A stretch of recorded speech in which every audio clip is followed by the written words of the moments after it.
The December wind howled through the ancient oaks surrounding Winterbourne Manor, their bare branches clawing at the grey sky like skeletal fingers. Inside the grand drawing-room, Lady Madeline Winterbourne sat in her usual corner, a book balanced on her lap, doing her utmost to become invisible. Poor Madeline! Her cousin Lavinia's voice drifted across the room, deliberately loud enough to be heard. 26 years old, and still without prospects. Mama says it's quite tragic, really. Madeline's fingers tightened on the leather binding of her book, but she kept her eyes fixed on the page. She had learned long ago that responding only encouraged them. Perhaps she prefers the company of her novels to that of gentlemen, another cousin, Beatrice, added with a tinkling laugh that set Madeline's teeth on edge. Though one cannot help but wonder if the choice was ever truly hers to make. Lady Amelia Winterbourne, Madeline's mother, looked up from her embroidery with a frown. Girls, that is quite enough. But her reprimand lacked conviction, and the damage, as always, was done. Madeline rose from her chair with as much dignity as she could muster. If you'll excuse me, I believe I shall take some air before dinner. She swept from the room before anyone could respond, her worn morning dress whispering against the Persian carpets. The moment she stepped into the corridor, she allowed herself a single, shuddering breath. How many more years of this could she endure? How many more family gatherings where she was the object of pity and poorly concealed mockery? "Careful, madam," a deep voice rumbled. "You nearly collided with me." Madeline looked up sharply and found herself staring into the darkest eyes she had ever seen. Black as midnight, set in a face of such striking masculine beauty that for a moment she forgot to breathe. The gentleman was tall, easily over 6 feet, with broad shoulders encased in an impeccably tailored black coat. His hair was dark as coal, swept back from a high forehead, and his features were sharp and aristocratic. Forgive me," she stammered, stepping back. "I did not see you there." Evidently. His gaze swept over her with an assessment that was neither unkind nor particularly warm. "You are Lady Madeline, I presume?" "I am. And you are?" "Adrian Redwyke." He offered a slight bow. "Duke of Stormholt. I arrived not 20 minutes ago. Your father was kind enough to extend an invitation for the Christmas season." The Duke of Stormholt. Madeline had heard the name whispered in drawing rooms across London. Wealthy beyond measure, devastatingly handsome, and utterly opposed to matrimony. At 32 years of age, he had evaded every matchmaking mama in England with a skill that bordered on the supernatural. The gossip said he was cold, calculating, and cared for nothing save his estates and his horses. "Welcome to Winterbourne Manor, Your Grace," Madeline said, executing a curtsy that years of deportment lessons had made automatic. "I hope your journey was not too disagreeable." "Tolerable." He studied her with those unsettling dark eyes. "You were fleeing something just now." It was not a question. Madeline felt heat rise to her cheeks. "I was seeking some air." "In the middle of winter? How invigorating." The corner of his mouth quirked, not quite a smile, but something approaching it. "Or perhaps you were escaping the tender mercies of your cousins." I confess I overheard a portion of their conversation as I passed the drawing-room, quite enlightening. Mortification washed over Madeleine in a cold wave. "Your Grace, "Do not apologize," he interrupted. "It was their cruelty, not yours, though I confess myself curious why you tolerate it." "What choice do I have?" The words escaped before she could stop them. "I am an unmarried woman of 26, Your Grace. Society has pronounced its verdict upon me. I am to be tolerated, pitied, and conveniently forgotten. Fighting against it would only provide further entertainment." Something flickered in those dark eyes. Recognition, perhaps, or understanding. "How pragmatic of you." "It is called survival, Your Grace." "Indeed." He was silent for a moment, still studying her with that penetrating gaze. "Tell me, Lady Madeline, do you ride?" The abrupt change of subject caught her off guard. Yes, though it has been some time since I have had the opportunity." "Tomorrow morning, then, 7 o'clock, meet me at the stables." He turned to leave, then paused. "And, Lady Madeline, bring your courage. I suspect you may need it." Before she could respond, he was gone, his long strides carrying him down the corridor toward the guest wing. Madeline stood frozen in place, her heart beating an erratic rhythm against her ribs. What on earth had just happened? The dinner that evening was a torturous affair. The dining room at Winterbourne Manor could seat 40 guests comfortably, but tonight there were only 15. family members and a few close acquaintances who had arrived early for the Christmas festivities. Madeleine found herself seated in her usual position, far down the table from her parents, wedged between her unmarried cousin Harriet and elderly Mr. Blackwood, who was quite deaf and preferred his own company. The Duke of Stormholt, naturally, had been placed in the seat of honour beside Madeleine's mother. From her distant vantage point, Madeleine could see him engaging in polite conversation, his expression carefully neutral. He wore evening attire with the same effortless elegance he had displayed earlier, his black coat and white cravat emphasizing the stark masculine beauty of his features. "The Duke is even more handsome than the rumours suggest," Lavinia said loudly, directing her comment to the table at large, "though I must say it is quite peculiar that he chooses to remain unwed at his age. One would think a man in his position would have secured an heir by now. Perhaps he finds the ladies of the ton lacking," Beatrice suggested with a coy smile, "though I cannot imagine what standards he must hold, that none have met them." Madeleine focused intently on her venison, willing herself to disappear into the wallpaper, but her cousin Harriet, who possessed more spite than sense, leaned close and whispered, "Do not develop any foolish notions about the Duke, Madeleine. A man of his consequence would never consider someone like you. He needs an heiress, not a charity case." The words struck like physical blows, but Madeleine kept her expression serene. She had become an expert at hiding pain. "Miss Harriet," the Duke's voice cut through the chatter like a knife through butter. The entire table fell silent. "I could not help but overhear your comment. I wonder if you might enlighten me. What precisely constitutes a charity case in your estimation?" Harriet's face drained of colour. "Your Grace, I merely meant, because in my experience," Adrian continued, his tone conversational but his eyes cold as winter frost, "those who concern themselves with categorizing others are often desperately trying to secure their own precarious positions. Would you agree?" The silence was absolute. Harriet looked as though she might faint. Several other guests shifted uncomfortably in their seats. Earl Joseph Winterbourne, Madeleine's father, cleared his throat. "Your Grace, I apologize if—" "No apology necessary," Adrian said smoothly. "I was merely engaging Miss Harriet in philosophical discussion, though perhaps the topic is too complex for the dinner table." He turned to Lady Amelia with a charming smile. "Lady Winterbourne, you were telling me about the Christmas ball.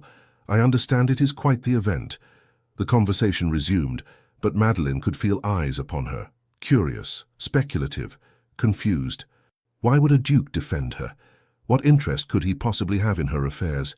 She risked a glance toward the head of the table and found Adrian looking directly at her. He raised his wine-glass in the smallest of salutes, and despite herself, Madeleine felt her lips curve into a smile. Perhaps survival was not her only option after all. The next morning dawned cold and crisp, the kind of December day where every breath turned to mist and frost painted intricate patterns on the windows. Madeleine woke before dawn, her conversation with the Duke playing on endless repeat in her mind.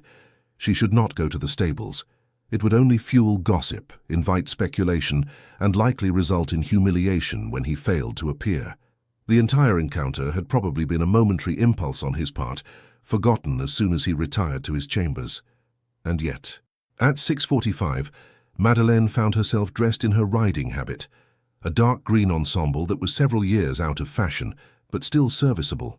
She crept through the silent house like a thief, careful to avoid the servants who were beginning their morning routines. The last thing she needed was for word to spread that she had gone riding with the Duke before breakfast. The stables were warm compared to the bitter cold outside, heated by the body warmth of the horses, and sweet with the scent of hay and leather. Madeleine had always loved this place. It was one of the few locations where she felt truly at peace. "You came." She spun around to find Adrian emerging from one of the stalls, leading a magnificent black stallion. He wore riding attire that somehow made him look even more imposing. Tall boots, buckskin breeches, and a dark coat that emphasized his broad shoulders. "I said I would," Madeleine replied, lifting her chin. "Did you doubt me?" "Most ladies of my acquaintance say many things they do not mean." He studied her with those penetrating dark eyes. "I am pleased to discover you are not among them. This is midnight." He patted the stallion's neck. "And I have taken the liberty of having Shadow prepared for you. Your father's groom assures me she is gentle but spirited." A grey mare stood in the adjacent stall, already saddled. Madeline approached her carefully, allowing the horse to become accustomed to her scent. "She's beautiful." "As are you." Madeline froze, certain she had misheard. But when she turned, Adrian was still watching her with that same intense focus. "Your Grace, No one is here to overhear us, Lady Madeline. We may dispense with the formalities if you wish. My name is Adrian." "That would be highly improper." "So would meeting a gentleman at dawn for a clandestine ride." He moved closer, close enough that she could see the fine lines at the corners of his eyes, the faint scar along his jaw. "I think we have already ventured beyond the bounds of propriety. Do you not agree?" Her heart was thundering now, a wild drum beat in her chest. "Why did you ask me here?" "Because I have a proposition for you." He gestured toward the stable doors. "But first let us ride. I find I think more clearly in motion." They rode across the frost-covered fields of Winterbourne Manor, in silence at first, their horses' breath creating clouds in the icy air. The sun was beginning to rise, painting the sky in shades of rose and gold that seemed almost impossible in their beauty. Madeline had forgotten how much she loved this, the freedom of movement, the wind in her face, the sense of being untethered from all the expectations and disappointments that awaited her back at the manor. Adrian rode with the easy confidence of a man born to the saddle. He pushed Midnight into a gallop, and Madeline urged Shadow to follow, her blood singing with exhilaration as they raced across the frozen landscape. When they finally slowed, her cheeks were flushed and her breathing rapid. "You ride well," Adrian observed, bringing Midnight alongside Shadow. "Better than most ladies I've encountered." "My father taught me when I was a girl," Madeline said. "Before?" She trailed off. "Before you became unmarriageable?" The bluntness of the question should have offended her, but instead Madeline found herself laughing, a sound that felt rusty from disuse. "Is that what they say about me in London?" "Among other things." He studied her profile. "But I find I care very little for London gossip. It is usually wrong." They had reached the edge of a small wood, bare trees stretching toward the winter sky. Adrian dismounted and offered his hand to help her down. His grip was warm and strong, and Madeline was acutely aware of how close they stood when her feet touched the ground. "You mentioned a proposition," she said, stepping back to put a respectable distance between them. "I did." Adrian led both horses to a fallen log and looped their reins around it. Then he turned to face her fully, his expression serious. "I find myself in a predicament, Lady Madeline. As you may be aware, I am 32 years old and unwed. This has begun to cause complications." "Complications?" "Rumors," he clarified. "Questions about my preferences, my character, my ability to perform my duties as a duke. The gossips have become vicious in their speculation. My mother writes to me weekly, begging me to secure a wife. My peers look at me with suspicion, and the fortune hunters have become unbearable in their pursuit." Madeline frowned. "I fail to see how this concerns me. I attended your family's dinner last night and observed how they treat you, with pity, with condescension, as though you are somehow less worthy of respect because you have not secured a husband." His dark eyes held hers. "We are both victims of societal expectations, you and I. Both judged and found wanting because we do not conform to what is expected of us. That may be true, but I propose an arrangement," Adrian interrupted. "A temporary one.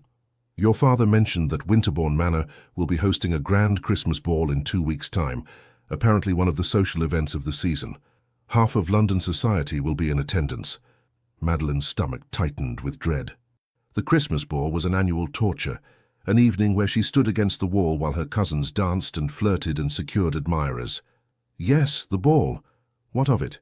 "I propose that you pretend to be my fiancée for the evening." The world seemed to tilt on its axis. Madeline stared at him, certain she had misunderstood. "I beg your pardon?" "Think about it," Adrian said, his voice low and persuasive. "One evening where we present ourselves to society as an engaged couple. I gain respectability and silence the gossips. You gain the satisfaction of watching every person who has ever pitied or mocked you realize they were wrong about you. Your cousins, your family, everyone who has ever dismissed you as unmarriageable. They will all see you on the arm of one of England's most eligible dukes." It was madness, absolute madness. "And yet, after the ball?" Madeline asked, her voice barely above a whisper. "We quietly end the engagement. Mutual agreement, no scandal. You return to your life, I return to mine. But we will have accomplished our goals. You will have proven yourself worthy of attention, and I will have shown society that I am not the confirmed bachelor they believe me to be." Madeleine turned away, her mind racing. It was manipulation, pure and simple, a deception that could backfire spectacularly if anyone discovered the truth. And yet, the thought of seeing Lavinia's face, Harriet's shock, the stunned silence when she entered the ballroom on Adrian's arm. "There would be conditions," she said slowly. "Of course. Name them. First, we must be convincing. If anyone suspects this is false, the scandal would destroy us both." "Agreed. We shall spend time together, learn about one another, practice the behaviors expected of an engaged couple." "Second," Madeleine continued, turning to face him, "after the ball, the separation must be handled delicately. I will not be painted as the jilted party. We shall craft a story of mutual respect and understanding. No one will question it." Madeleine took a deep breath. "And third, there can be no genuine sentiment involved. This is a business arrangement, nothing more. We pretend for the benefit of society, but we must not allow ourselves to be deceived by our own fiction." Something flickered across Adrian's face, too quick for her to identify. "You propose a rule, then, no real feelings." "Precisely. Do you agree?" He extended his hand. "I agree to your terms, Lady Madeleine. We shall be the most convincing false engagement in the history of English society. And when it ends, we part as friendly conspirators, nothing more." Madeleine looked at his outstretched hand, strong, elegant, offering her something she had never dared hope for, a chance to matter, even if only for one evening. Slowly, she placed her hand in his. "We have an accord, Your Grace." "Adrian," he corrected, his fingers closing around hers. "If we are to be engaged, you must call me Adrian." "Very well, Adrian." His name felt strange on her lips, intimate in a way that made her pulse quicken. "And you must call me Madeleine." "Madeleine." The way he said it, low and soft, sent a shiver down her spine that had nothing to do with the December cold. A beautiful name for a beautiful woman. "You need not practice flattery when we are alone," she said, pulling her hand away. "Save it for the ball." But as they walked back to their horses, Madeleine could still feel the warmth of his touch on her skin, and she wondered if she had just made the wisest decision of her life, or the most foolish. The following days passed in a strange, dreamlike haze. Adrian had been true to his word. He spent considerable time in Madeleine's company, much to the astonishment of her family. They took daily rides across the estate, walked through the frost-covered gardens, and sat together in the library discussing books and philosophy. To any observer, they appeared to be conducting a proper courtship.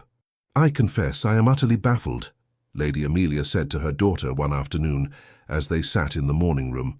"The Duke of Stormholt has shown more interest in you these past 3 days than any gentleman has in 6 years. What can it mean?" Madeleine kept her expression carefully neutral as she worked on her embroidery. "Perhaps he simply enjoys intelligent conversation, Mama. Not all gentlemen are seeking frivolous entertainment. But, darling, he is a duke. He could have his pick of any lady in England. Why would he choose to spend his time with—" She trailed off, but the implication was clear. "With me?" Madeleine finished, keeping her voice steady despite the familiar sting of her mother's doubt. "Perhaps you underestimate me, Mama, or perhaps you have been listening too long to Lavinia and her ilk." Lady Amelia had the grace to look ashamed. "I only worry for you, Madeleine. I would not wish to see you develop expectations that cannot be fulfilled. The Duke is notorious for avoiding matrimony." "Then we are well matched, for I have long since abandoned any expectations of marriage." Madeleine set down her embroidery and met her mother's eyes. "If the Duke finds me tolerable company, I see no reason not to enjoy it while it lasts." What her mother did not know, what no one knew save Adrian, was that their time together had become far more than mere pretense. During their rides and conversations, Madeleine had discovered a man of surprising depth and complexity. Adrian was well-read, wickedly intelligent, and possessed a dry wit that made her laugh in ways she had forgotten were possible. He was also, she was beginning to realize with growing alarm, dangerously easy to care for. "Tell me about your childhood," Adrian said on their fourth afternoon together as they walked through Winterbourne's portrait gallery. Snow was falling outside the tall windows, creating a hushed, intimate atmosphere. "There is little to tell," Madeleine replied. "I was an ordinary child who grew into an ordinary woman." "I do not believe that for a moment." He stopped before a portrait of a young girl with dark curls and serious eyes. "Is this you?" "When I was 12, she confirmed, "before I understood what it meant to be a disappointment." Adrian turned to study her face. "Who made you believe you were a disappointment?" "Everyone." The word escaped before she could stop it. "My mother, who grew weary of presenting me to society season after season with no results. My father, who stopped looking at me with pride and started looking at me with resignation. My cousins, who found endless entertainment in my failure to secure even a single marriage proposal. And why do you suppose you received no proposals?" Madeleine laughed bitterly. "I am not beautiful like my sisters. I am too tall, too plain, too serious. I speak my mind when I should be demure. I read books when I should be practicing pianoforte. I am, in short, everything a gentleman does not want in a wife." "How very fortunate for those gentlemen," Adrian said quietly, "that I am not interested in what they want." Madeleine's breath caught. They stood very close now, close enough that she could see the flecks of silver in his dark eyes, could smell the sandalwood scent of his cologne. "Adrian, we should not what? Speak honestly." He reached up and tucked a loose strand of hair behind her ear, his fingers grazing her cheek. "One of the advantages of our arrangement, Madeleine, is that we need not dissemble with one another. I find you fascinating. Your height is elegant, your features are striking, and your intelligence is intoxicating. If the gentlemen of London were too blind to see that, then they deserve their silly, vapid wives. You are merely being kind. I am never merely kind." His hand lingered near her face, and Madeleine found herself leaning into the touch before she could stop herself. "I am being honest. Something I suspect you have not experienced enough of in your life." For a long moment, they stood frozen in the portrait gallery, the falling snow creating a curtain of white beyond the windows. Madeleine's heart hammered against her ribs, and she was acutely aware of how easy it would be to close the small distance between them, to discover if his lips were as warm as his touch. "We should return to the house," she whispered, stepping back. "It is nearly time for tea." "Of course." Adrian's expression was unreadable as he offered his arm. "We must maintain propriety, after all." But as they walked back through the corridors of Winterbourne Manor, Madeleine could not shake the feeling that their carefully constructed arrangement was beginning to crack at the foundations. The cracks became more evident with each passing day. On the fifth day, Adrian insisted on teaching Madeleine to waltz in the empty ballroom. "We must appear natural together," he reasoned. "If we stumble through the first dance at the ball, no one will believe our engagement is genuine." He was right, of course, but Madeleine had not anticipated what it would feel like to be held in his arms, to move in perfect synchronization with him as invisible musicians played in her imagination. Adrian was an excellent dancer, his movements smooth and confident, and Madeleine found herself relaxing into his lead. "You dance beautifully," he murmured as they swept across the polished floor. "Why did no one ever notice?" "Because no one ever asked me to dance," Madeleine replied. "When you stand against the wall long enough, you become part of the furniture." Adrian's arm tightened around her waist. "Then they were fools, every one of them." "You keep saying that, but what? You do not believe me?" He spun her suddenly, pulling her even closer so that she could feel the heat of his body through the layers of fabric separating them. "Madeleine, look at me." She raised her eyes to his and found herself drowning in the intensity of his gaze. "I am many things," Adrian said softly. "Arrogant, certainly. Difficult, undoubtedly. But I am not a liar. When I tell you that you are remarkable, I mean every word. When I tell you that society's judgment of you is worthless, I speak the absolute truth.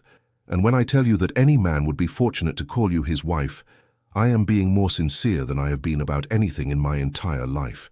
"Adrian!" His name was barely a whisper on her lips. "I know," he said, and there was something almost painful in his voice. "I know what we agreed. No real feelings. A temporary arrangement. But, Madeleine, I must confess—" "No." She pulled away from him abruptly, her heart racing. "Please do not say whatever you are about to say." "Why not?" "Because once words are spoken, They cannot be unspoken. She wrapped her arms around herself, suddenly cold despite the warmth of the room. We have an agreement, Adrian, a rule. The moment one of us breaks it, everything falls apart. And if the rule is impossible to keep, Madeline closed her eyes, then we must try harder. She heard him move closer, felt the warmth of his presence at her back. What if I do not want to try harder? He asked, his voice rough. What if I want to break every rule we established? What if I want to tell you that these past 5 days have been the most extraordinary of my life? What if I want to confess that when I look at you, I forget every reason I ever had for avoiding matrimony? Stop. The word came out as a plea. Please, Adrian, if you have any mercy, stop. For a long moment, silence filled the ballroom. Then she felt him step back, felt the absence of his warmth like a physical loss. Forgive me, he said formally. I have overstepped. It will not happen again. Madeline turned to find him bowing stiffly, his expression once again the cool, aristocratic mask he wore for society. I should return to my chambers, she said. We can continue our preparations tomorrow. As you wish, Lady Madeline. The formal address stung more than she wanted to admit. But as she fled the ballroom, Madeline told herself it was for the best. They had a rule for a reason. Feelings led to hurt, to disappointment, to the kind of pain she had spent 6 years learning to avoid. She absolutely would not allow herself to fall in love with the Duke of Stormholt, even if it was already far too late to stop it. The next 3 days were agony. Adrian maintained a polite distance, treating Madeline with the same courtesy he might show any casual acquaintance. They still took their daily rides, still appeared together at meals, but the warmth was gone, replaced by a careful formality that made Madeleine's chest ache. Her family noticed the change immediately. It seems the Duke has lost interest, Lavinia said smugly over breakfast on the 8th day. How very predictable. I suppose even he has his limits when it comes to charity. Madeleine focused on her tea, refusing to give her cousin the satisfaction of a response. But the words cut deep, confirming every fear she had harbored. Adrian had realized the truth that she was exactly what everyone said she was. Unmarriageable, unlovable, unworthy of genuine affection. I think you are wrong, Lavinia, a new voice interjected. Madeleine looked up in surprise to find her younger sister, Charlotte, watching her with sympathetic eyes. I think the Duke cares for Madeleine very much. Anyone who watched them together these past days could see it. Then why has he grown so distant? Lavinia challenged. Perhaps, Charlotte said quietly, because he is frightened. That afternoon, Madeleine sought refuge in the library, her favorite sanctuary within Winterbourne Manor. The room was 2 stories tall, filled with thousands of volumes that represented every corner of human knowledge and imagination. She had spent countless hours here, losing herself in stories of adventure and romance, dreaming of a life beyond the narrow confines of her own. She was so absorbed in her book that she did not hear the door open. Hiding again? Madeleine looked up to find Adrian standing in the doorway, still wearing his riding clothes. His dark hair was windswept, his cheeks flushed from the cold, and her traitorous heart lurched at the sight of him. I am reading, not hiding, she said, keeping her voice carefully neutral. There is a difference. Is there? He moved into the room, closing the door behind him. Because it seems to me that we have both been hiding these past 3 days. From the truth, from each other, from what we both know is happening between us. Adrian, please. No, Madeleine. No more running. He crossed the space between them in 3 long strides and pulled her to her feet. I have tried to respect your wishes. I have tried to maintain distance, but I cannot do it anymore. I cannot pretend that this is merely an arrangement when every moment with you makes me question every decision I have ever made. You are not making sense. I am making perfect sense, and you know it. His hands gripped her shoulders, his dark eyes blazing with intensity. I told myself I would never marry because I watched my parents destroy each other with their indifference. I told myself love was an illusion perpetuated by poets and fools. But then I met you and everything I thought I knew became irrelevant. This is the arrangement talking, Madeleine protested weakly. We have been playing at engagement, and the lines have blurred. Once the ball is over, I'm going to ask your father for permission to truly court you. Adrian's declaration hung in the air between them. Because I do not want a temporary arrangement, Madeleine. I want a real engagement, a real marriage, a real life with you. Madeleine felt tears prick her eyes. You do not mean that. You cannot mean that. Why can I not? Because men like you do not marry women like me. The words burst from her like a dam breaking. You are a duke, Adrian. You could have any woman in England, beautiful, accomplished, wealthy women with impeccable connections. Why would you choose someone who has been rejected by society? Someone whose own family barely tolerates her? Someone who brings you nothing but the scandal of an unequal match? Is that truly what you believe? Adrian's voice was soft now, almost wondering. That you bring me nothing? What else am I to believe? He released her shoulders and took a step back, running his hand through his hair in a gesture of frustration. Madeleine, when I look at you, do you know what I see? She shook her head, unable to speak past the lump in her throat.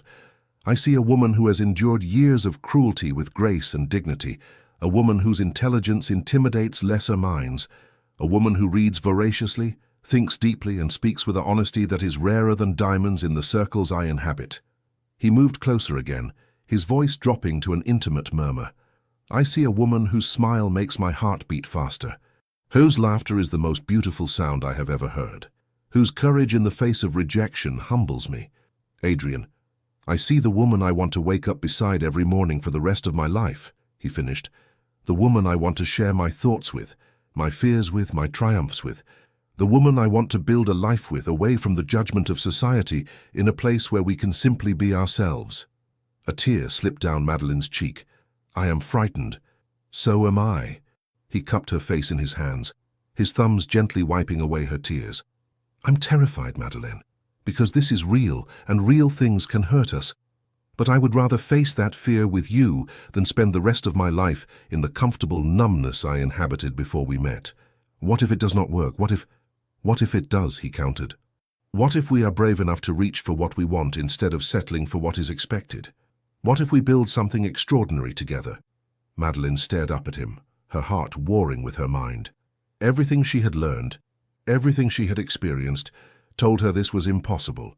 Dukes did not marry spinsters. Men like Adrian did not fall in love with women like her. And yet, his hands were still cradling her face with infinite tenderness. His eyes held hers with an intensity that seemed to see straight through to her soul. And in that moment, Madeleine realized that perhaps, just perhaps, she had been wrong about everything. I am falling in love with you, she whispered. I have been trying so hard not to, but I am, and it terrifies me. Adrian's answering smile was like sunrise breaking over a dark horizon. Good, he said, because I'm already hopelessly in love with you, and it would be dreadfully unfair if I had to suffer alone. Then he kissed her. It was not the chaste, restrained kiss of propriety. It was a claiming, a declaration, a promise, all wrapped into one perfect moment. Madeleine melted into him, her hands fisting in his coat, her entire world narrowing to the taste of his lips, the warmth of his embrace, the rightness of being held by him.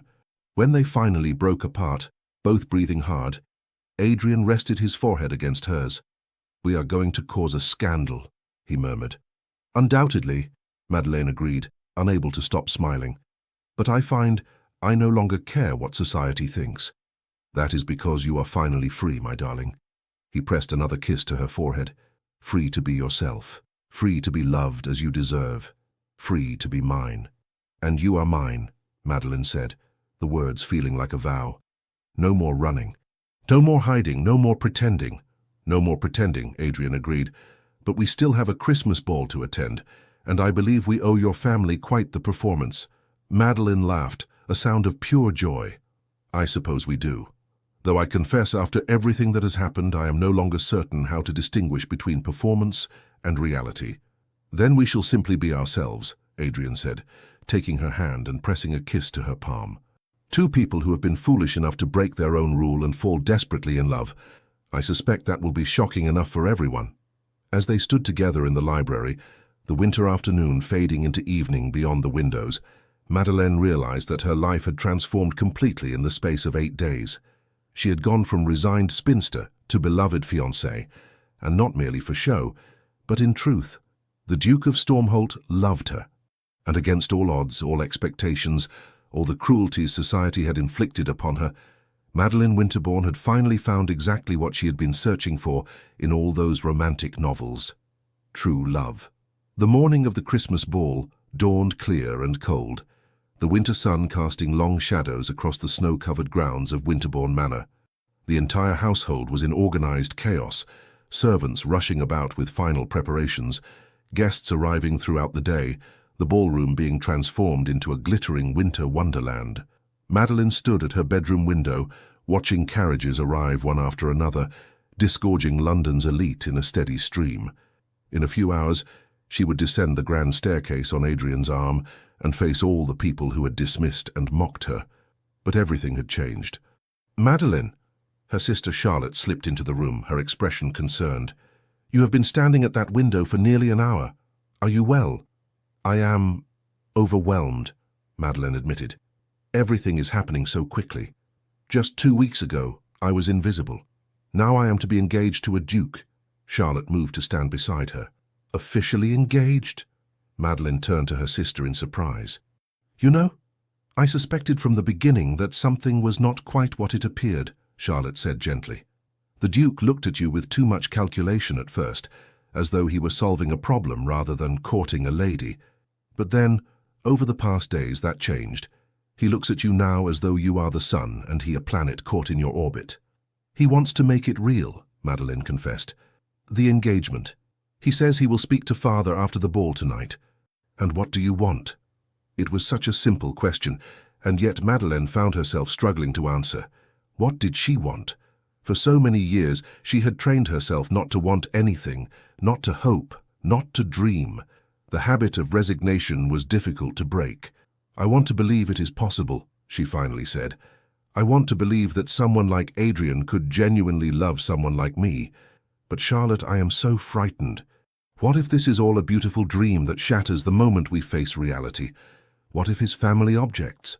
What if society refuses to accept me as a duchess? What if he realizes he has made a terrible mistake?" Charlotte took her hand and squeezed it. "Those are valid fears, sister. But answer me this, do you love him?" "Yes," Madeline whispered. "Heaven help me, but I do." "Then that is all that matters. Love is always a risk, Madeline, but some risks are worth taking." As afternoon turned to evening, Winterbourne Manor transformed into something from a fairy tale. Thousands of candles illuminated every room. Evergreen garlands draped the banisters, interwoven with red velvet ribbons. In the ballroom, crystal chandeliers sparkled like stars, and the orchestra was tuning their instruments in preparation for the evening's entertainment. Madeline's mother had insisted on providing her with a new gown for the occasion, a gesture that surprised Madeline with its thoughtfulness. The dress was exquisite, deep sapphire silk that brought out the blue in her eyes, with delicate silver embroidery along the bodice and hem. It was the finest thing Madeline had ever worn.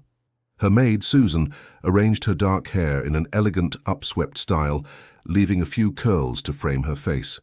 When Madeline finally looked at herself in the mirror, she hardly recognized the woman staring back at her.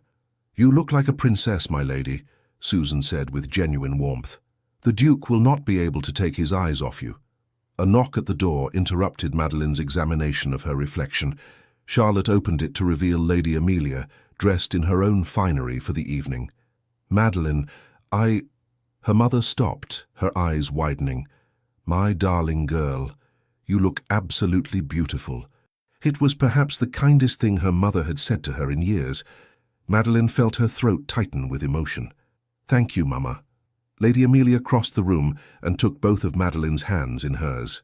"I owe you an apology," she said quietly. "For years I have allowed others' opinions to color my treatment of you. I convinced myself that by lowering my expectations, I was protecting you from disappointment. But I see now that I was only adding to your pain." "Mama, please let me finish." Lady Amelia's eyes were bright with unshed tears. "Watching the Duke of Stormholt court you these past 2 weeks has shown me what I should have seen all along. You are extraordinary, Madeline. Intelligent, kind, resilient beyond measure. Any man would be fortunate to call you his wife, Duke or otherwise." Madeline embraced her mother, years of hurt beginning to heal in that single moment. "Thank you," she whispered. "That means more than you know." "Now," Lady Amelia said, stepping back and dabbing at her eyes with a handkerchief, The Duke is waiting for you downstairs. He asked me specifically to tell you that he will be in the portrait gallery when you are ready to descend." "The portrait gallery? Why there?" Her mother smiled mysteriously. "I believe he wishes for a private moment before you face the masses. Go to him, darling. Do not keep him waiting." The portrait gallery was dimly lit, only a few candles illuminating the paintings of Madeline's ancestors. She found Adrian standing before her childhood portrait, the one they had looked at together over a week ago. He turned at her approach, and the expression on his face made her breath catch. He was resplendent in formal evening attire, black coat and breeches, snowy white cravat, a dark blue waistcoat that matched her gown almost perfectly. But it was the way he looked at her that made her feel truly beautiful for the first time in her life. "Madeline," he breathed, "you are absolutely magnificent." "You clean up rather well yourself," she said, attempting lightness despite the hammering of her heart. Adrian closed the distance between them and took her hands. "Before we go down to the ball, I need to tell you something. Several things, actually." "That sounds ominous." "Not ominous, just honest." He took a deep breath. "When I first proposed our arrangement, I told you it was because I wanted to silence gossip and maintain my reputation. That was partially true, but it was not the whole truth." Madeline frowned. "What do you mean?" "I mean that I had already decided you were remarkable before I ever spoke to you." Adrian's thumb traced circles on the back of her hand. "I spent those days observing, watching how your family treated you, how you carried yourself despite their cruelty, how you found joy in small things like books and solitary walks. You were watching me. I was fascinated by you," he corrected.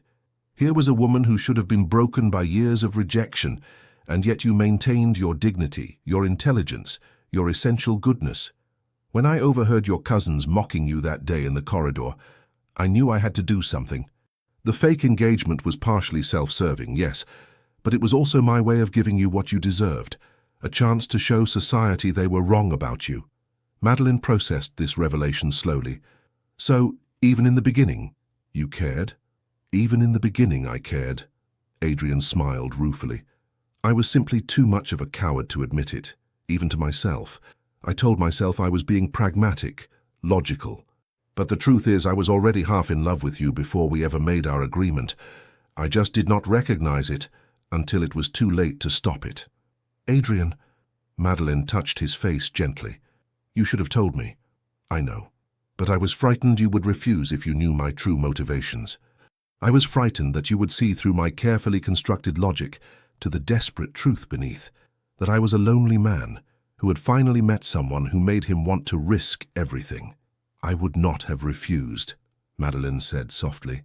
"Even if I did not understand it then, I think some part of me knew we were meant to find each other." Adrian pulled a small velvet box from his pocket. "This belonged to my grandmother. She was, by all accounts, a remarkable woman, strong-willed, intelligent, and utterly unimpressed by social conventions. My grandfather fell in love with her despite his family's objections that she was not grand enough for a duke. They were married for 47 years and were, by all reports, deeply happy." He opened the box to reveal a stunning ring, a sapphire surrounded by diamonds, set in gold. It matched her gown perfectly. "I had planned to give this to you after I spoke with your father," Adrian continued, "but I find I cannot wait. Madeline Winterbourne, will you do me the extraordinary honor of becoming my wife? Not as pretense, not as arrangement, but in truth? Will you marry me, knowing that I am difficult and proud and occasionally impossible?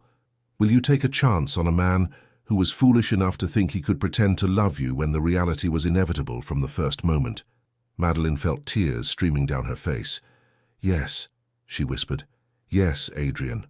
I will marry you." He slipped the ring onto her finger, a perfect fit as though it had been made for her. Then he kissed her with a tenderness that made her heart ache, a kiss that tasted of promise and hope and future. When they broke apart, Adrian rested his forehead against hers. "Are you ready to face the wolves? With you beside me, I could face anything." "Good." He offered his arm. "Because I intend to make quite the announcement this evening. I hope you do not mind having your private moment made very public." Madeline laughed, giddy with happiness. "I thought we were supposed to be subtle, a quiet, fake engagement that we would end discreetly." "Plans change," Adrian said with a wicked smile. And I find I'm no longer interested in subtlety. I want all of London to know that you are mine and I am yours. Let them gossip. Let them speculate. Let them realize they were complete fools forever overlooking you. As they walked toward the ballroom, Madeleine's hand resting on Adrian's arm, she felt a sense of rightness settle over her. This was what she had been waiting for all these years. Not just love, but partnership. Not just acceptance, but celebration. Not just survival, but joy.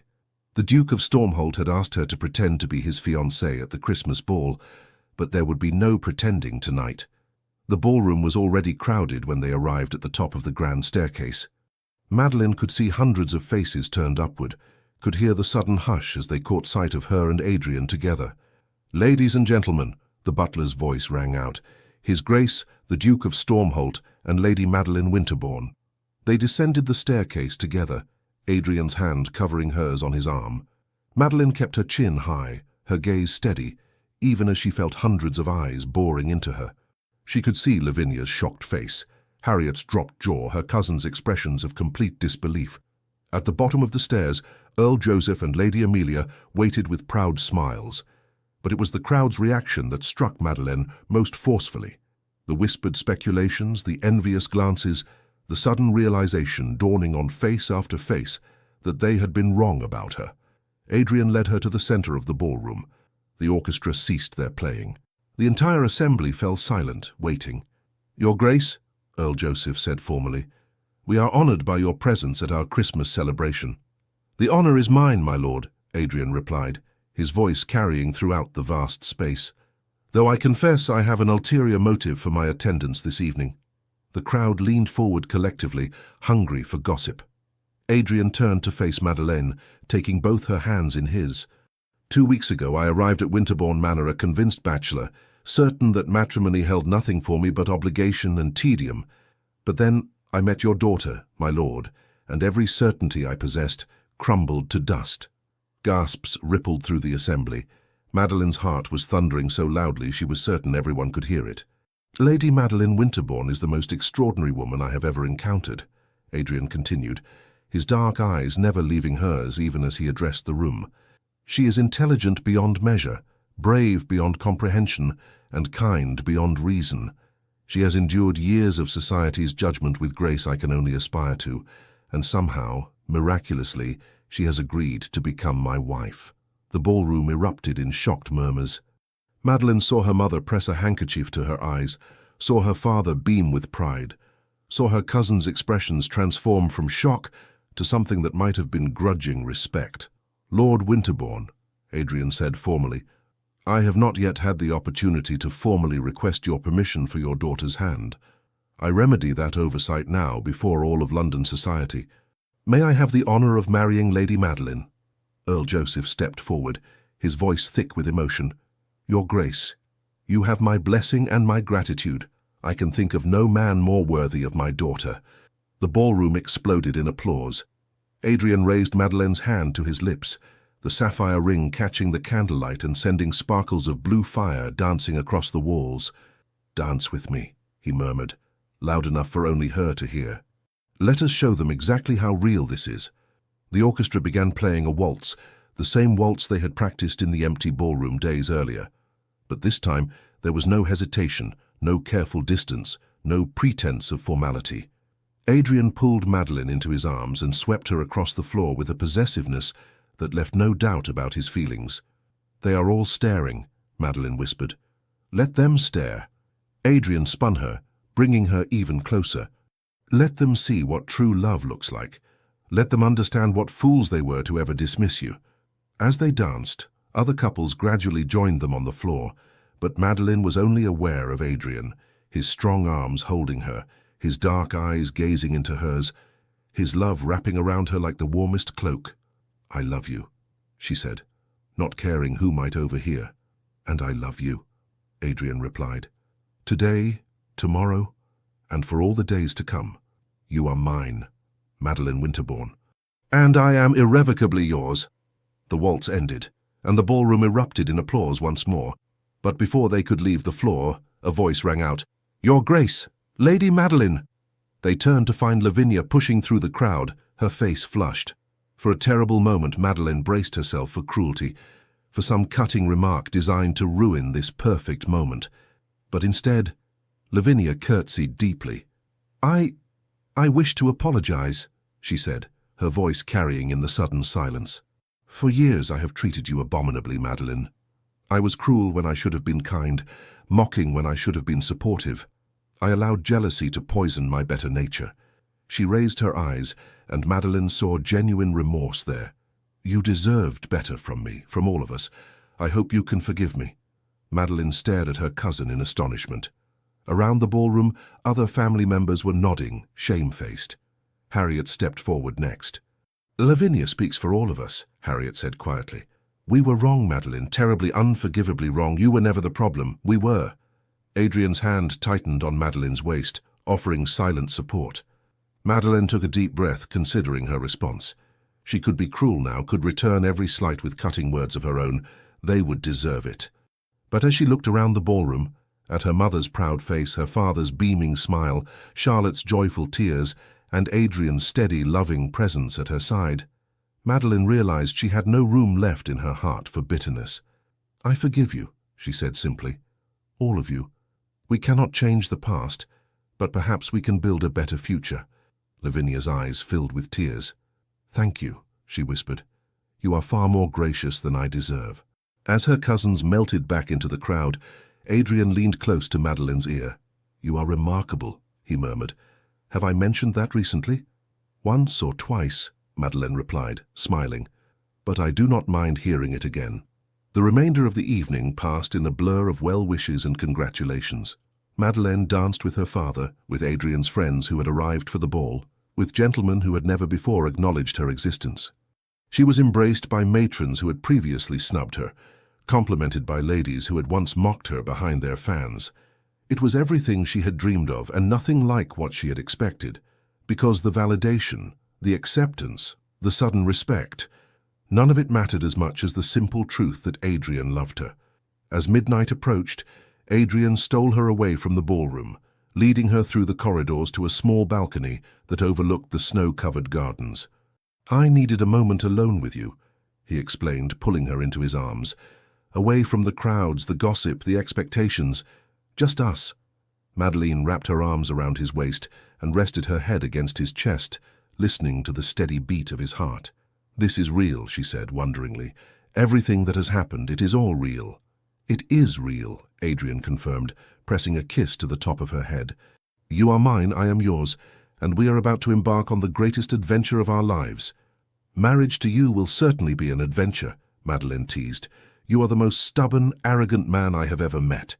And you are the most infuriating, challenging woman in all of England." Adrian tilted her chin up so he could see her face. "We are going to have a magnificent life together, Madeleine. I promise you that." "I believe you," she whispered. As church bells somewhere in the distance chimed midnight, announcing the arrival of Christmas Day, Adrian kissed her beneath the starlit sky. It was a kiss that tasted of new beginnings, of promises kept and promises yet to be made, of two lonely souls who had finally found their home in each other. When they finally returned to the ballroom, hand in hand, Madeleine caught sight of her reflection in one of the tall mirrors lining the walls. The woman staring back at her was radiant, flushed with happiness, eyes bright with love, smiling with a joy that transformed her completely. She was no longer the invisible spinster, the family disappointment, the woman society had dismissed. She was the future Duchess of Stormholt, and more importantly, she was beloved. Christmas morning dawned bright and clear over Winterbourne Manor. Madeleine woke in her own bed for perhaps the last time as an unmarried woman, the sapphire engagement ring catching the winter sunlight streaming through her window. It had not been a dream. She pressed her hand to her heart, feeling it race with a mixture of excitement and disbelief. In the space of 2 weeks, her entire life had transformed. She was engaged to a duke. She was loved. She was finally, gloriously happy. A soft knock at her door was followed by Charlotte entering with a breakfast tray. "I thought you might wish to take your morning meal in private," her sister said with a knowing smile. "After last night's excitement, I imagine you need some peace." "You are an angel," Madeleine said gratefully, sitting up against her pillows. "Last night was extraordinary," Charlotte supplied, setting the tray across Madeleine's lap. Miraculous. The most romantic thing anyone has ever witnessed. She sat on the edge of the bed, her expression turning serious. Madeleine, I have never seen you so happy. The Duke truly loves you. He does, Madeleine confirmed, still marveling at the truth of it. Charlotte, I keep waiting to wake up and discover this was all an elaborate dream. It is not a dream, her sister assured her, though I confess it does have the quality of a fairy tale. The dismissed spinster captures the heart of the most eligible duke in England. It is the stuff of romantic novels. Madeleine laughed. You know how much I love those novels. Perhaps I have finally received my own happy ending. Oh, this is not an ending, Charlotte said with a mischievous glint in her eyes. This is only the beginning. Now you must plan a wedding, manage a ducal household, navigate society as a duchess, and presumably produce an heir or two. Your adventure is just starting. The thought was both thrilling and terrifying, but as Madeleine looked at the ring on her finger, she felt a surge of confidence. With Adrian beside her, she could face anything. Adrian arrived at Winterbourne Manor's breakfast room, looking slightly worse for wear. Evidence that the gentleman had celebrated well into the early morning hours after the ladies retired. But his eyes lit up the moment he saw Madeleine, and he crossed the room to press a kiss to her hand, with such tender devotion that several family members sighed audibly. "Good morning, my darling," he murmured. "I trust you slept well?" "I did. Once I finally convinced myself last night was not a fever dream," Madeleine replied. "And you? You look as though you did not sleep at all. Your father insisted on breaking out his finest brandy to celebrate our engagement," Adrian admitted, claiming the seat beside her. "I believe I consumed more spirits last night than I have in the past year combined. But it was worth it to see his joy. He is very proud of you, Madeleine." Earl Joseph, seated at the head of the table, raised his coffee cup in salute. "Indeed I am. Though I confess, Your Grace, you gave us all quite the surprise last night. I had suspected some understanding between you, but I did not anticipate such a public declaration." "I am not a man who does things by half measures," Adrian said with a slight smile. "When I commit to something, or someone, I do so completely." "That much is abundantly clear," Lady Amelia interjected warmly. "Now we must discuss wedding plans. The season begins in April. Would you prefer a London ceremony, or something here at Winterbourne?" Adrian glanced at Madeleine. "That is entirely for my bride to decide, though I confess I am not inclined toward a long engagement. I have waited 32 years to find the right woman. Now that I have, I see no reason to delay." Madeleine felt heat rise to her cheeks. "How soon are you suggesting? Would February be too precipitous?" Adrian's dark eyes held a challenge and a plea in equal measure. "I realize it is unconventionally quick, but I find I am quite done with convention where you are concerned." "February," Madeleine repeated, her heart racing. That was barely 6 weeks away. But when she thought about waiting months to truly begin their life together, the idea seemed unbearable. "I think February would be perfect." Lady Amelia looked momentarily flustered. "But that allows so little time for preparations. The dress, the flowers, the guest list. Then we shall keep it intimate," Adrian suggested. "Family and close friends only. I have no desire for a grand spectacle. I simply want to marry Madeleine as soon as propriety allows." The Earl chuckled. "I can hardly object to a man so eager to wed my daughter. Very well. A February wedding it shall be." The weeks that followed were a whirlwind of activity. Madeleine found herself swept up in preparations that felt surreal in their joy. Where once she had been ignored and dismissed, now she was the center of attention, but for all the right reasons. Adrian's mother, the Dowager Duchess of Stormholt, arrived at Winterbourne 3 days after Christmas. Madeleine had been terrified to meet her, certain that Adrian's aristocratic mother would object to his choice of bride. But the Dowager surprised her. "Finally," the elegant older woman said, embracing Madeleine warmly. "Finally, my stubborn son has found someone worthy of him. Lady Madeleine, you must call me Catherine. We are to be family after all." "You do not object to the match?" Madeleine asked hesitantly. Catherine laughed, a sound remarkably similar to Adrian's rare laughter. "Object? My dear girl, I am overjoyed. For years I have watched Adrian wall himself off from any possibility of love or connection. I had nearly given up hope that he would allow himself happiness. Then he wrote to me about you, and for the first time in decades, his letters contained genuine emotion. She took Madeline's hands in hers. You have given my son back to me. How could I possibly object? Over the following days, Madeleine came to adore Catherine. The Dowager Duchess was sharp-witted, kind-hearted, and possessed a refreshing disregard for pointless social conventions. She helped Madeleine navigate the complexities of becoming a duchess, sharing stories of her own experiences, and offering advice that was both practical and encouraging. The ton will be scandalized at first, Catherine said one afternoon as they reviewed guest lists. A duke marrying a woman who had been deemed unmarriageable? They will gossip and speculate and invent all manner of dramatic explanations. That troubles me, Madeleine admitted. Do not let it. Catherine's expression was fierce. Let them gossip.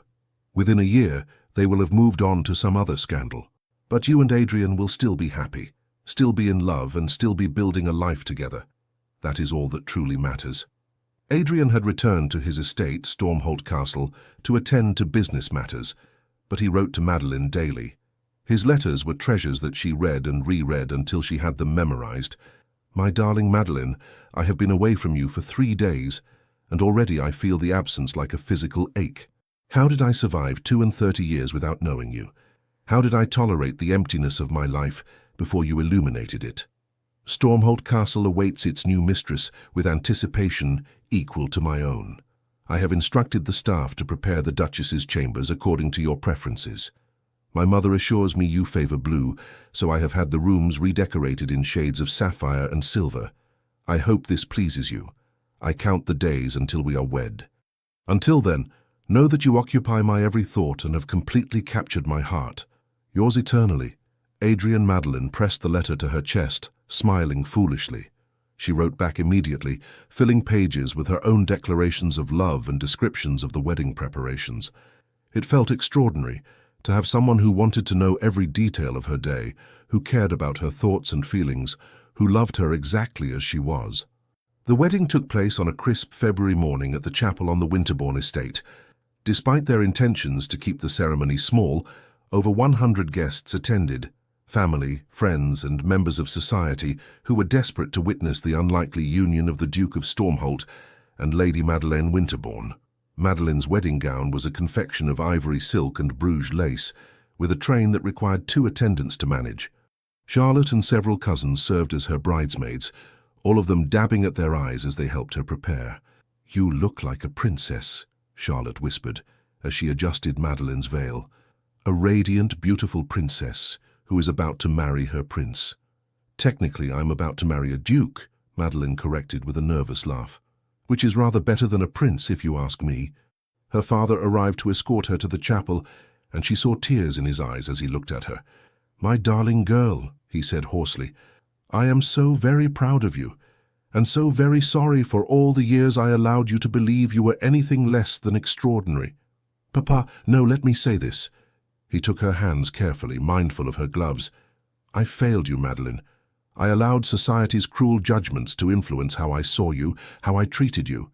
But watching you with the Duke, seeing the woman you have become despite all obstacles, I realize that you are the strongest, bravest person I know.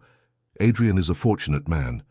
I am equally fortunate, Madeleine said, squeezing his hands. He sees me, Papa. Truly sees me. I did not realize how much I needed that until I had it. Then let us not keep him waiting any longer, her father said, offering his arm. Your Duke is probably pacing a hole in the chapel floor. He was not wrong. When Madeleine entered the chapel on her father's arm, she could see Adrian at the altar, his hands clasped behind his back in what she recognized as a gesture of barely contained emotion. But when he caught sight of her, his entire face transformed with such joy and love that Madeleine felt tears prick her eyes. The ceremony itself was a blur of traditional vows and prayers. Madeleine was aware of the guests watching, of her mother weeping openly, of Charlotte beaming with happiness. But mostly she was aware of Adrian, his strong hands holding hers, his dark eyes never leaving her face, his voice steady and sure as he promised to love and cherish her for the rest of their lives. I do, she whispered, when asked if she took this man as her husband. I do, Adrian replied when asked the same question. and the words held such conviction that several guests sighed audibly. When the vicar finally pronounced them man and wife, Adrian did not wait for permission to kiss his bride. He pulled Madeleine into his arms and kissed her with a thoroughness that bordered on scandalous, earning applause and a few shocked gasps from the assembled guests. "I love you," he murmured against her lips. "My wife, my Duchess, my Madeleine." "And I love you," she replied. "My husband, my Adrian, my everything." The wedding breakfast was a joyous affair held in Winterbourne Manor's grand ballroom, the same ballroom where, just 6 weeks earlier, Adrian had publicly declared his love. Now it was filled with guests celebrating their union, toasting their happiness, and marveling at the unlikely romance that had captured everyone's imagination. Lavinia approached Madeleine during the reception, her expression tentative. "Your Grace," she said formally, "I hope I might have a word." "Of course," Madeleine replied, noting that her cousin looked genuinely nervous. "And please, we are family. You may still call me Madeleine." Thank you." Lavinia twisted her hands together. "I wanted to say again how sorry I am for my past behavior. Watching you today, seeing how the Duke loves you, realizing the happiness you have found, it has made me examine my own conduct with shame. Lavinia, please, let me finish." Her cousin took a deep breath. "I was cruel because I was frightened of becoming what you were, unwed, dismissed, forgotten. I thought that by mocking you, I could distance myself from that fate. But I see now that I was wrong. You were never pitiable. You were patient, waiting for the right person to see your worth. I only hope I can learn from your example." Madeleine felt her heart soften completely. "We all make mistakes, Lavinia. What matters is that we learn from them and do better. I hope we can build a genuine friendship now without cruelty or competition." Lavinia's eyes filled with tears. "I would like that very much. Thank you for your kindness, Your Grace. You are a far better person than I deserve." As her cousin walked away, Adrian appeared at Madeleine's side, offering her a glass of champagne. "You handled that with remarkable grace," he observed. "Most women would have been less forgiving." "I am too happy to hold grudges," Madeleine admitted. "Besides, I understand what drove her behavior. Fear makes us do terrible things sometimes. I'm just grateful I no longer have to live in fear." "You will never have to fear again," Adrian promised, slipping his arm around her waist in a possessive gesture that sent pleasant shivers down her spine. "I will spend the rest of my life ensuring your happiness and security." "Such a heavy burden," Madeleine teased. "However will you manage? I suspect it will be the easiest task I have ever undertaken." He pressed a kiss to her temple. "Now, how much longer must we remain at this reception before we can escape to begin our wedding journey?" "Eager to leave already, Your Grace." "Desperately." His dark eyes held unmistakable heat. "I have been patient and proper for weeks now. I find my restraint is quite exhausted." Madeleine felt heat rise to her cheeks, but she smiled. "I believe we must stay at least another hour. But after that, you are mine," Adrian finished. "Completely and irrevocably mine." They departed for Stormholt Castle as the winter sun was setting, painting the snow-covered landscape in shades of pink and gold. The journey would take 3 hours by carriage, and Adrian had arranged for them to travel in comfort with heated bricks, warm blankets, and a basket of refreshments. But Madeleine had no interest in food or scenery. She was too busy studying her husband, still marveling at that word, in the close confines of the carriage. "You are staring," Adrian observed with amusement. "I am admiring," Madeleine corrected. "There is a difference." "Admiring what, precisely?" "The fact that you are real, that this is real, that I am actually married to the Duke of Stormholt and on my way to my new home." Adrian pulled her close, arranging them so that she was tucked against his side with his arm around her shoulders. "Your new home," he repeated. "Your castle, your duchy. Everything I have is now yours, Madeleine." "I do not need castles or titles," she said softly. "I only need you." "You have me," Adrian promised.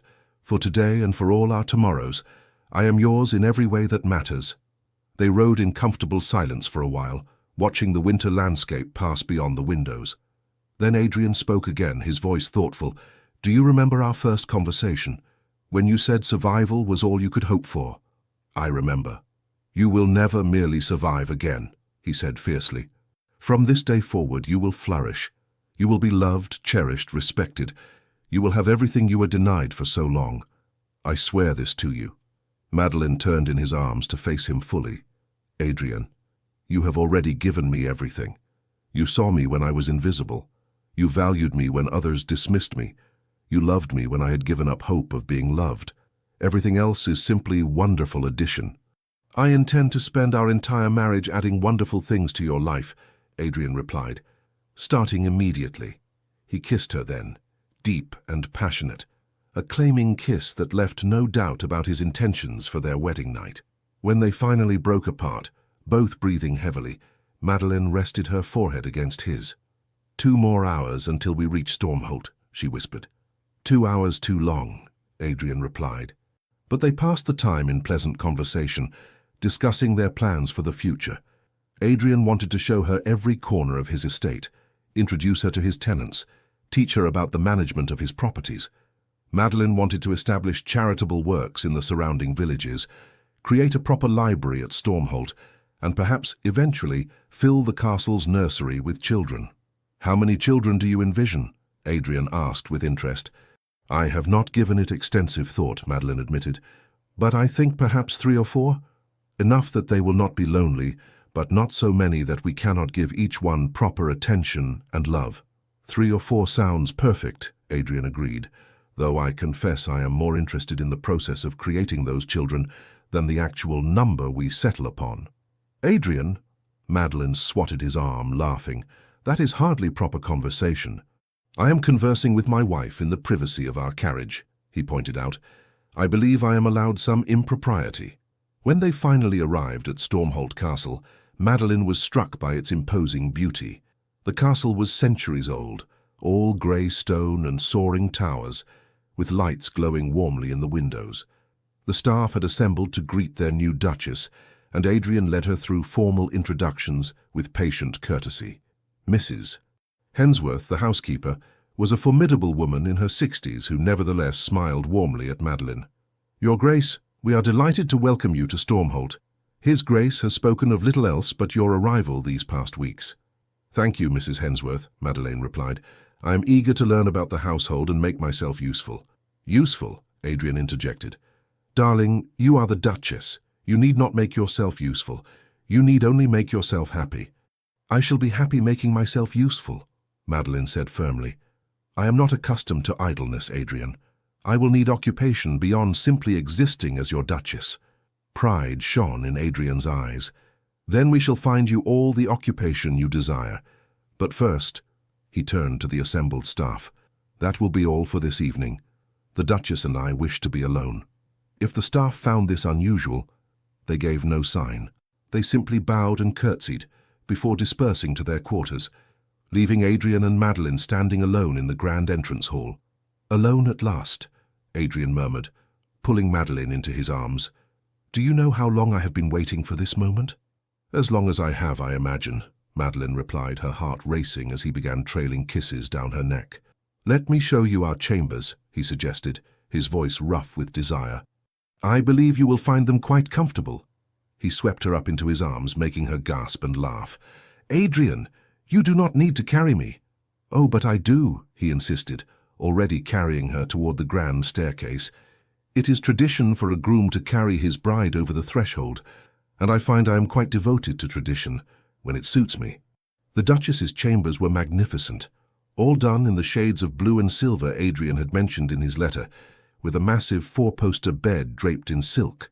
But Madeleine had eyes only for her husband as he set her gently on her feet.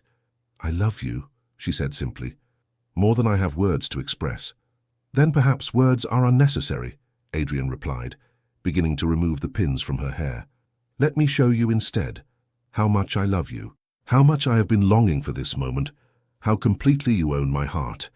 And as the fire crackled in the hearth and the winter wind howled outside, Adrian kept his promise. He showed Madeleine with tender touches and passionate kisses exactly how precious she was to him.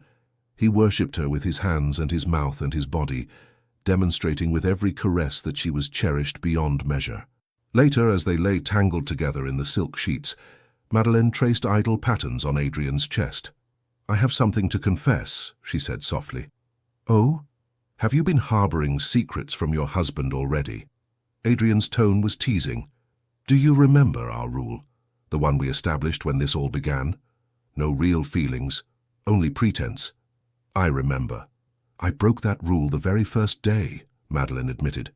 When you defended me at dinner, when you invited me to ride with you, I was already halfway in love with you before we even made our agreement.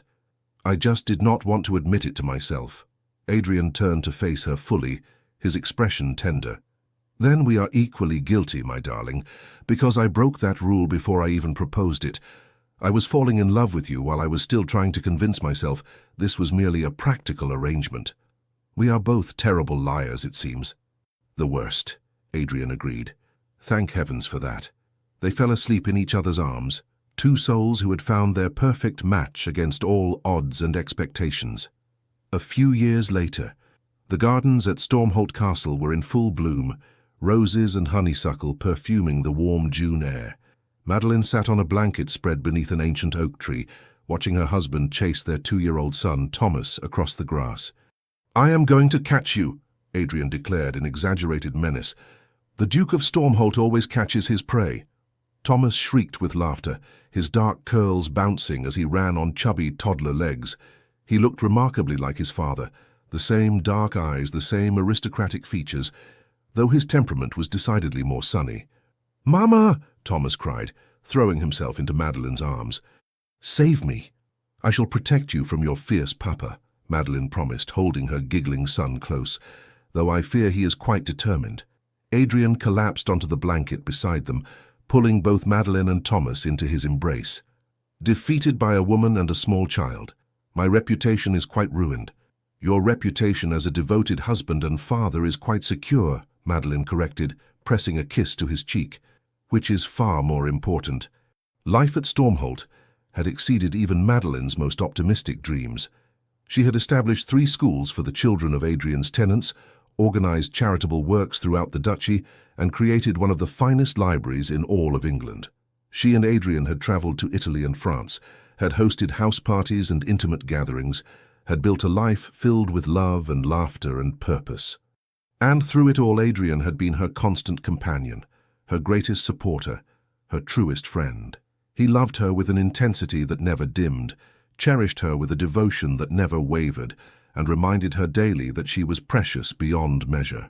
What are you thinking about? Adrian asked, studying her face. About how far I have come, Madeline replied. 3 years ago, I was invisible, dismissed, certain I would spend my life alone and unloved. And now, she gestured at the scene around them, at their beautiful home, their perfect son, the life they had built together. Now I have everything I never dared to dream of. We have everything, Adrian corrected, because this life would be meaningless without you in it. He kissed her softly, then grinned. Though I confess I am eager to expand our family. Thomas needs a sibling. Does he? Madeline asked with a secret smile. Something in her tone made Adrian's eyes sharpen. Madeline, I was planning to tell you this evening, but I suppose now is as good a time as any. She took his hand and placed it gently on her still flat stomach. Thomas will have a sibling by Christmas. For a moment, Adrian simply stared at her. Then he let out a whoop of joy that startled the birds from the trees and made Thomas clap his hands with delight. He kissed Madeline thoroughly, then her stomach, then her lips again. Another child, he breathed. Madeline, you are extraordinary. You give me everything. We give each other everything, she corrected. That is the nature of true partnership. As the afternoon sun warmed the gardens and Thomas played contentedly with his wooden toys, Madeline reflected on the strange journey that had brought her to this moment. She had started as an unwanted guest at her own family's gatherings, invisible and dismissed. She had agreed to a false engagement as a desperate attempt to matter, just once, to someone. But that false engagement had transformed into the truest love she could have imagined, and the Duke who had asked her to pretend to be his fiancé at a Christmas ball had become her husband, her partner, the father of her children, and the keeper of her heart. Sometimes, Madeline thought, the best things in life come from taking chances, from being brave enough to reach for what seems impossible, from believing that you deserve love, even when the world tells you otherwise. And sometimes the greatest love stories begin with a simple question and one impossible rule. Pretend to be my fiancé, but do not fall in love. Some rules Madeleine had learned were made to be broken, and she had never been more grateful for her own rebellious heart. The end. Dear listener, tonight I want to tell you something nobody else will say. The world has taught you to apologize for taking up space, to shrink yourself, to believe that if love hasn't found you yet, or if dreams haven't materialized on society's timeline, then somehow the fault lies with you. You've learned to scan rooms looking for proof of your inadequacy, measuring yourself against impossible standards, keeping score of everything you lack.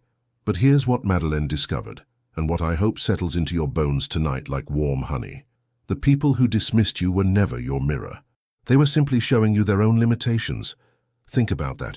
Every person who looked past you, who underestimated you, who failed to see your magic, they weren't revealing a truth about you. They were revealing the boundaries of their own vision. Some people can only see what glitters on the surface. They miss the diamond because they're hypnotized by rhinestones. You have been auditioning for the wrong audience your entire life. And the exhaustion you feel, that bone-deep weariness, it comes from performing in a theater where the seats were always empty. You've been trying to prove yourself to people who were never capable of understanding you in the first place. That's not failure. That's freedom waiting to be claimed. Adrien didn't rescue Madeleine. Let's be clear about that. He simply had the good sense to recognize what was already there, a woman of substance who had been standing in plain sight all along. She didn't become worthy when he noticed her. She had always been worthy.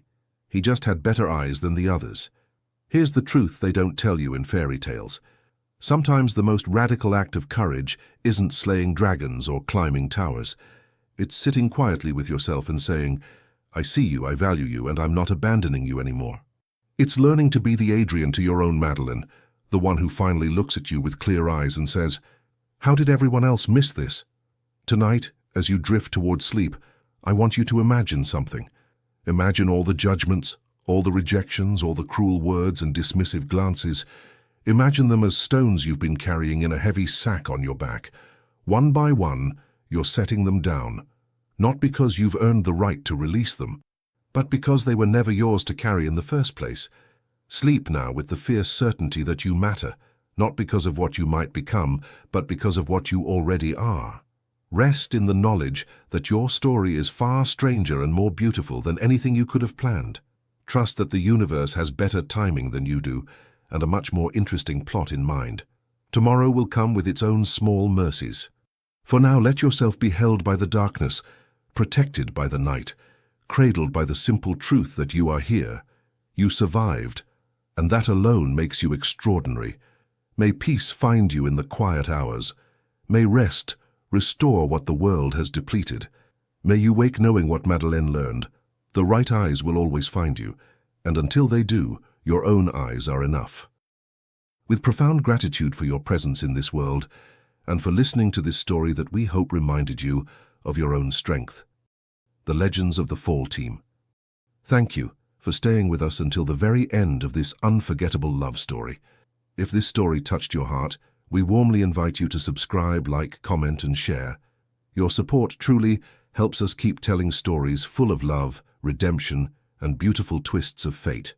We create each story with care, hoping it brings warmth to your day and comfort to your heart. Your presence here means more than words can say. And don't forget, at the end of this video, you'll see another story from our channel. Click it and let yourself be surprised by another emotional journey. Thank you for being here. The Legends of the Fall Team.